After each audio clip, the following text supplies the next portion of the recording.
Hello, नमस्कार दोस्तों। स्वागत है आपका स्टडी पॉइंट बाय रवि में। 50 क्वेश्चनों की सीरीज़ हम लगातार आपको प्रोवाइड करवा रहे हैं, इसी तरह आगे करवा देंगे। और उम्मीद है कि आपको यह सेशन बहुत अच्छा लग रहा होगा और आप कंपटीशन की तैयारी भी बहुत अच्छे तरीके से कर रहे होंगे और इनका रिवीजन भी आप बहुत अच्छे तरीके से कर रहे होंगे, यह मैं आपसे उम्मीद करता हूँ। लगभग 1300 क्वेश्चन हमने कंप्लीट करवा दिए हैं। 200 के आसपास क्वेश्चन हैं, वो हम आगे की वीडियो में करवा देंगे। तो आइए आज का सेशन हम स्टार्ट करते हैं। 1301 नंबर का क्वेश्चन है, वो देखिए। निम्न में से प्लेटीहेल्मिंथेस का उदाहरण कौन है? तो इसका सही आंसर होगा option D is a correct answer, planaria. Planaria इसका सही आंसर होगा। निम्न में से कौन सा संघ सिलेंट्रेटा का उदाहरण है? सिलेंट्रेटा का क्या उदाहरण है? तो इसका सही आंसर होगा option A is a correct answer, hydra. Hydra इसका सही आंसर होगा। निम्न में से कौन सा पोरीफेरा का उदाहरण नहीं है? पोरीफेरा का उदाहरण नहीं है, तो इसमें हाइड्रा है, वह पोरीफेरा का उदाहरण नहीं है, क्योंकि हाइड्रा है वह सिलेंट्रेटा का उदाहरण है। हाइड्रा है वह सिलेंट्रेटा का उदाहरण है। ऑप्शन ए इसका सही आंसर होगा। नेक्स्ट क्वेश्चन देखिए। निम्न में से एसके हेल्मिंथेस के प्रमुख लक्षण क्या है? तो इसके सही आंसर होगा आहार नाल स्पष्ट होती है, जिसमें मुख और गुद्दा दोनों होती हैं और शरीर के द्विपार्श्व सम्मिलित त्रिस्तरीय होते हैं। लंबे बेलनाकार व अखंडित क्रमी होते हैं। उपरोक्त सभी इसका सही आंसर होगा D option is a correct answer, उपरोक्त सभी इसका सही आंसर होगा। नेक्स्ट क्वेश्चन देखिए। निम्न में से कौन सा संघ प्लेटीहेल्मिंथेस के प्रमुख लक्षण क्या है? प्लेटीहेल्मिंथेस के लक्षण क्या है? प्लेटीहेल्मिंथेस का जो उदाहरण है उसका क्या है? वो प्लेनेरिया हमने अभी ऊपर देखा है। प्लेनेरिया इसका उदाहरण है और इसमें प्रमुख लक्षण क्या क्या हैं? पाचन तंत्र विकसित नहीं होता, पृष्ठ आधार तल से चपटा शरीर होता है, 3 स्तरीय शरीर परंतु देह गुहा नहीं होती। सही आंसर है। पाचन तंत्र इसमें विकसित नहीं होता और जो शरीर का आकृति है वह आधार है, वह किस तरह चपटा तरह का होता है। और 3 स्तरीय शरीर परंतु त्रिस्तरीय शरीर होता है, परंतु देह गुहा में नहीं होता। देह गुहा नहीं होता, तो इसका सही आंसर है option D is a correct answer होगा। नेक्स्ट क्वेश्चन देखिए। संसार में जंतु जगत को कितने उप जगत में विभक्त किया गया है? मतलब कितने संसार में समस्त जंतु जगत को कितने भागों में बांटा गया है? तो ये आप उम्मीद करता हूँ कि आप सभी को पता होगा। इसका तो सही आंसर होगा जो ऑप्शन ए है, 2। जंतु जगत को 2 भागों में बांटा गया है। कमेंट बॉक्स में आप बताएं कि वे जो जंतु जगत को 2 भागों में बांटा गया है तो वह कौन कौन से हैं? उप जगतों के नाम आप कमेंट बॉक्स में कमेंट करके बताइएगा, जरूर बताइएगा। नेक्स्ट क्वेश्चन देखिए। पृथ्वी पर उपलब्ध जल की मात्रा कितना प्रतिशत ही स्वच्छ है? कितना प्रतिशत स्वच्छ है? तो वह 2.5 से 3% जल ही स्वच्छ है। ऑप्शन डी इसका सही आंसर होगा। नेक्स्ट क्वेश्चन देखिए। निम्न में से अजैविक घटक कौन है? अजैविक घटक कौन है? निम्न में से अजैविक घटक कौन कौन से हैं? जल, वायुवीय कारक, अकार्बनिक कारक, अकार्बनिक पदार्थ और कार्बनिक पदार्थ, उपरोक्त सभी।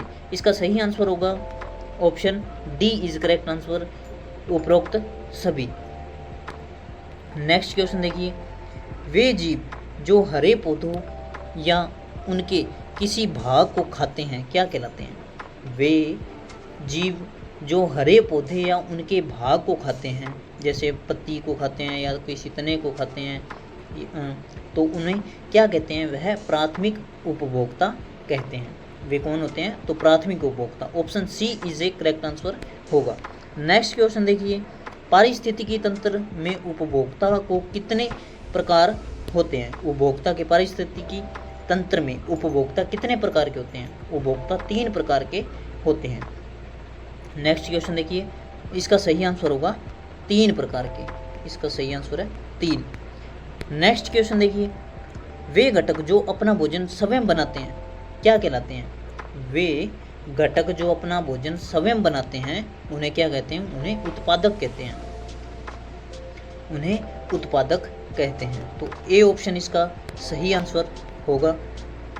नेक्स्ट क्वेश्चन देखिए, पारिस्थितिकी तंत्र जैविक घटक को कितने भागों में विभक्त किया गया है? तो जैविक घटक हैं वो, उन्हें पारिस्थितिकी तंत्र जैविक घटक हैं वो कितने भागों में बांटा गया है? तो उनको 3 भागों में बांटा गया है। तो इसका सही आंसर होगा option A is a correct answer. Option A is a correct answer. 3 भागों में बांटा गया है। जैविक घटक को 3 भागों में बांटा गया है। नेक्स्ट क्वेश्चन देखिए,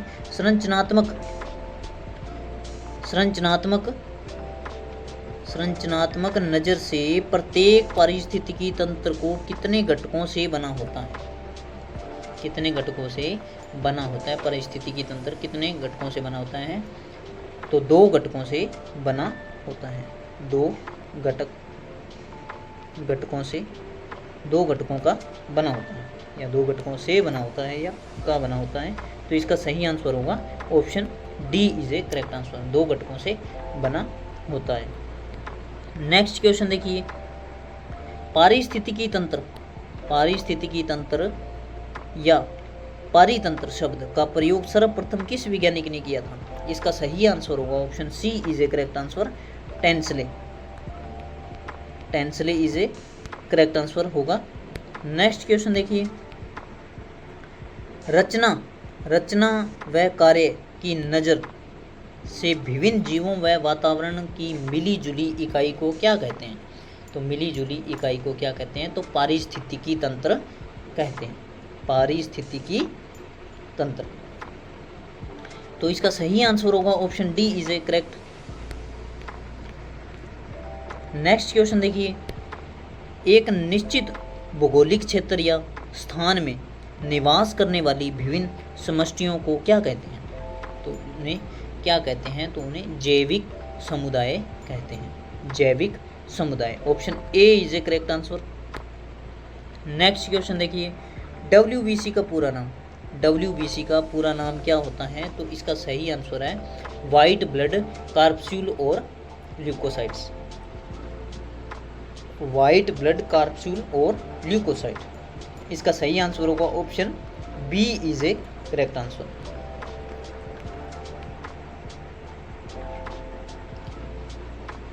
नेक्स्ट क्वेश्चन देखिए, जो लोग 42 मीटर की ऊंचाई पर होते हैं उनमें उनके RBCs में कितने प्रतिशत की वृद्धि होती है? कितने प्रतिशत वृद्धि होती है? जो लोग 4200 मीटर की ऊंचाई पर होते हैं उनमें RBC में कितने प्रतिशत की वृद्धि होती है? तो उनका सही आंसर होगा 30% वृद्धि होती है। Option D is a correct answer होगा 30%। नेक्स्ट क्वेश्चन देखिए, सोते समय मनुष्य में RBC कितने प्रतिशत कम हो जाता है? ऊंचाई पर जब मनुष्य ऊंचाई पर चढ़ता है तो RBC की संख्या बढ़ती है, और जब मनुष्य सोता है तो उसमें RBCs की संख्या कम होती है। तो वह कितनी कम होती है? तो लगभग 5% तक कम हो जाता है। RBCs की संख्या 5% कम हो जाती है। 5% कम हो जाती है। इसका सही आंसर होगा option D is a correct answer. Next question देखिए, RBCs की कब्र किसे कहा जाता है? तो RBCs की कब्र किसे कहा जाता है? प्लिया या यकृत? प्लिया या यकृत, ए और बी दोनों होगा। तो इसका सही आंसर होगा option C is a correct answer, A और बी दोनों। नेक्स्ट क्वेश्चन देखिए, लाल रक्त कणिकाओं का जीवन काल कितना होता है? लाल रक्त कणिकाओं का जीवन काल कितना होता है? तो 20 से 120 दिन का होता है। 120 से 120 दिन का होता है। इसका सही आंसर होगा option D is a correct answer. Next question देखिए, आरबीसीज का पूरा नाम क्या होगा? आरबीसीज का पूरा नाम क्या होगा? तो इसका सही आंसर होगा लाल रक्त कण। लाल रक्त कण, option C is a correct answer होगा। अगर यही इंग्लिश में लिखा हुआ आ जाए तो इसका सही आंसर होगा red blood corpuscle and leucocytes. Next question देखिए, रुधिराणु को कितने भागों में विभक्त किया गया है? रुधिराणु को कितने भागों में विभक्त किया गया है? तो 3 भागों में विभक्त किया गया है। 3 भागों में, option B is a correct answer होगा। ऑप्शन बी इसका सही आंसर होगा। नेक्स्ट क्वेश्चन देखिए, रक्त का लगभग कितने प्रतिशत भाग प्लाज्मा होता है? तो इसका सही आंसर होगा 60%। लगभग 55 से 60% के बीच में रक्त में लगभग प्लाज्मा का भाग होता है। तो इसका सही आंसर होगा, इसका सही आंसर होगा option A is a correct answer, 60% होता है। नेक्स्ट क्वेश्चन देखिए, रक्त में कितने प्रकार के पदार्थ पाए जाते हैं? रक्त में कितने प्रकार के पदार्थ पाए जाते हैं? तो रक्त में 2 प्रकार के पदार्थ पाए जाते हैं। 2 प्रकार के पदार्थ पाए जाते हैं। इसका सही आंसर होगा option B is a correct answer. दोस्तों, अगर आपको वीडियो अच्छी लग रही है तो प्लीज़ लाइक ज़रूर करें और लाइक की संख्या से बढ़ाएं ताकि हमारा भी हौसला बढ़ता रहे। नेक्स्ट क्वेश्चन देखिए, महिलाओं में पुरुषों की तुलना में कितना रक्त होता है? महिलाओं में पुरुषों की तुलना में रक्त कितना होता है? कितना रक्त होता है? तो आधा लीटर कम होता है। कितना रक्त कम होता है? आधा लीटर कम होता है। इसका सही आंसर होगा option A is a correct answer, आधा लीटर कम होगा। नेक्स्ट क्वेश्चन देखिए, एक वयस्क मनुष्य में औसतन कितना रक्त होता है? तो औसतन कितना रक्त होता है? 5 से 6 लीटर होता है। 5 से 6 लीटर होता है। ऑप्शन सी इसका सही आंसर होगा 5 से 6 लीटर। अगर एक महिलाएं में पूछ ले औसतन कितना होगा तो उसका सही आंसर होगा 4.5 से 5.5, आधा लीटर कम होगा। स्वस्थ मनुष्य से आधा लीटर कम होगा। नेक्स्ट क्वेश्चन देखिए, मानव शरीर में रक्त की मात्रा शरीर के भार का लगभग कितना होता है? शरीर के भार का लगभग 7% होता है। शरीर का लगभग 7% तक होता है। 7%। इसका सही आंसर होगा ऑप्शन ए। मानव रक्त किस प्रकार का ऊतक है? मानव रक्त किस प्रकार का ऊतक है? तो तरल संयोजी ऊतक है। तरल संयोजी ऊतक है। ऑप्शन सी इसका सही आंसर होगा। नेक्स्ट क्वेश्चन देखिए, निम्न में से चेतना ऊतक किसे कहा जाता है? चेतना ऊतक किसे कहा जाता है? तो तंत्रिका ऊतक को चेतना ऊतक भी कहते हैं। तो इसका सही आंसर होगा option C is a correct answer. Next question देखिए, मानव शरीर में मांसपेशियों की संख्या कितनी होती है? तो मांसपेशियों की संख्या कितनी होती है? तो 639 639 मांसपेशियां होती हैं। इसका सही आंसर होगा option D is a correct answer. Next question देखिए, पेशी ऊतक निम्न में से कौन है? जो नीचे दिए गए हैं उनमें से पेशी ऊतक कौन है? पेशी ऊतक कौन कौन से हैं? तो रेखिक, हृदय पेशी और वह अरेखित, ये तीनों पेशी के प्रकार होते हैं, पेशी ऊतक के प्रकार होते हैं। नेक्स्ट क्वेश्चन देखिए, इसका दोस्तों इसमें 1332 नंबर के क्वेश्चन में ऑप्शन डी इसका सही आंसर होगा। नेक्स्ट क्वेश्चन देखिए, भारत का सबसे बड़ा चिड़ियाघर कहाँ है? भारत का सबसे बड़ा चिड़ियाघर कहाँ स्थित है? तो इसका सही आंसर है कोलकाता में। ऑप्शन सी इसका सही आंसर होगा। संघ कार्डेटा के पक्षी वर्ग में हृदय कितना वेशमी होता है? तो कितना वेशमी होता है? तो इसका सही आंसर है 4 वेशमी। 4 वेशमी होता है। ऑप्शन ए इसका सही आंसर होगा। नेक्स्ट क्वेश्चन देखिए, संकोडेटा में एम्फीबिया वर्ग में हृदय कितना वेशमी होता है? तो इसमें 3 वेशमी होता है। एम्फीबिया वर्ग में 3 होता है और पक्षी वर्ग में 4 होता है। इसका सही आंसर होगा ऑप्शन बी इसका सही आंसर है। संघ कार्डेटा में पक्षी वर्ग का उदाहरण क्या है? तो पक्षी वर्ग का उदाहरण क्या है? संघ कार्डेटा में पक्षी वर्ग का उदाहरण है चिड़िया, कौवा, मोर, उपरोक्त सभी। इसका सही आंसर होगा उपरोक्त सभी। इसका सही आंसर है ऑप्शन डी।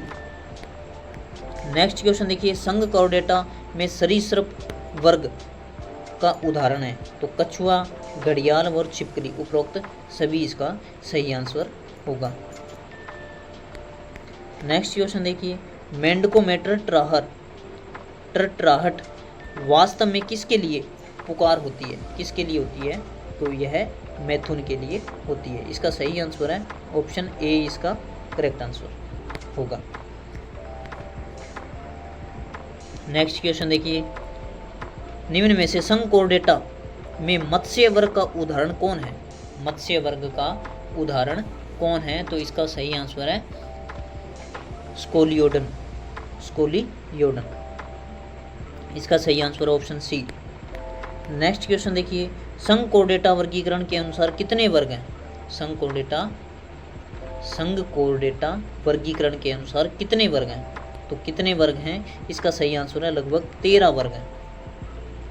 13 वर्ग होते हैं। ऑप्शन डी इसका सही आंसर होगा। छोटी आंत लगभग कितने मीटर लंबी होती है? तो छोटी आंत लगभग 7 मीटर के आसपास होती है। लगभग 7 मीटर होती है। 7 मीटर होती है। नेक्स्ट क्वेश्चन देखिए, और इसमें अगर कोई बड़ी आंत का पूछे तो वह लगभग 1.5 मीटर के आसपास होती है।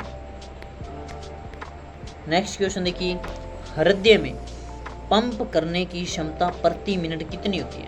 तो प्रति मिनट में हृदय कितना लीटर प्रति मिनट पंप करता है? कितना लीटर रक्त को पंप करना क्षमता होती है हृदय की? तो वह लगभग 4.5 लीटर प्रति मिनट क्षमता होती है। इसका सही आंसर होगा ऑप्शन सी इसका सही आंसर होगा। नेक्स्ट क्वेश्चन देखिए, एक बार सांस अंदर लेने में सामान्य वयस्क लगभग कितनी हवा अंदर ले जाता है? तो कितनी हवा अंदर ले जाता है? तो वह 500 मिलीमीटर हवा अंदर लेता है। कितनी? 500 ml। इसका सही आंसर होगा option B is a correct answer, 500 ml। Next question देखिए, गुर्दे का भार कितना होता है? लगभग कितना होता है? गुर्दे का भार लगभग कितना होता है? तो 150 ग्राम होता है। गुर्दे का भार होता है। ऑप्शन डी इसका सही आंसर होगा। संतान को जन्म देने के बाद स्त्री के गर्भाशय का भार कितना होता है? तो इसका सही आंसर होगा 100 ग्राम होता है। 100 ग्राम भार होता है गर्भाशय का। अगर एक कोई स्त्री है वह उसके डिलीवरी के बाद उसके गर्भाशय का अगर भार देखा जाए तो वह 100 ग्राम के आसपास होगा। 100 ग्राम होता है। इसका सही आंसर होगा ऑप्शन ए। नेक्स्ट क्वेश्चन देखिए, वह स्त्री जिसने कभी संतान को जन्म न दिया हो उसके गर्भाशय का भार लगभग कितना होता है? तो उसके गर्भाशय का वजन कितना होगा? तो वह 50 ग्राम होगा। C option is a correct answer होगा, 50 ग्राम। नेक्स्ट क्वेश्चन देखिए, शरीर के भीतर प्रति सेकंड लगभग कितनी कोशिकाएं नष्ट होती हैं? कितनी कोशिकाएं लगभग नष्ट होती हैं? तो इसका सही आंसर होगा 1.5 लाख। 1.5 लाख कोशिकाएं नष्ट होती हैं। ऑप्शन डी इसका सही आंसर है। नेक्स्ट क्वेश्चन देखिए, मनुष्य के फेफड़ों का आंतरिक क्षेत्रफल 93 वर्ग मीटर होता है, जो शरीर के बाहरी क्षेत्रफल का कितना गुना होता है। आंतरिक क्षेत्रफल 93 वर्ग मीटर होता है, जो शरीर के बाह्य क्षेत्रफल का कितना गुना है, कितना गुना है, तो यह लगभग 40 गुना होता है। तो इसका सही आंसर होगा ऑप्शन बी, 40 गुना, 40 गुना सही होगा। नेक्स्ट क्वेश्चन देखिए, सबसे तेज तंत्रिका आवेग कितना होगा। सबसे तेज तंत्रिका आवेग कितना होता है, तो 532 किलोमीटर प्रति आवर, 532 किलोमीटर पर आवर। इसका सही आंसर होगा ऑप्शन डी, 532 किलोमीटर प्रति घंटा। नेक्स्ट क्वेश्चन और आज का लास्ट क्वेश्चन देखिए, मनुष्य के लिंग निर्धारण में किस पर निर्भर करता है, तो पुरुष के क्रोमोसोम पर निर्भर करता है, पुरुष के क्रोमोसोम या गुणसूत्रों पर निर्भर करता है। इसका सही आंसर होगा option C is correct answer. दोस्तों 50 क्वेश्चनों की सीरीज हमारी लगातार चल रही है, इसी प्रकार चलती रहेगी। और जिस किसी ने भी हमारे चैनल को सब्सक्राइब नहीं किया तो प्लीज़ वह हमारे चैनल को सब्सक्राइब करें, और वीडियो अच्छी लगी तो प्लीज़ लाइक करना न भूलें, और कम से कम अपने 10 दोस्तों को हमारे चैनल को फॉरवर्ड करें ताकि उन्हें भी एक अच्छा कंटेंट मिल सके। धन्यवाद। जय हिंद, जय भारत। आपका दिन शुभ हो।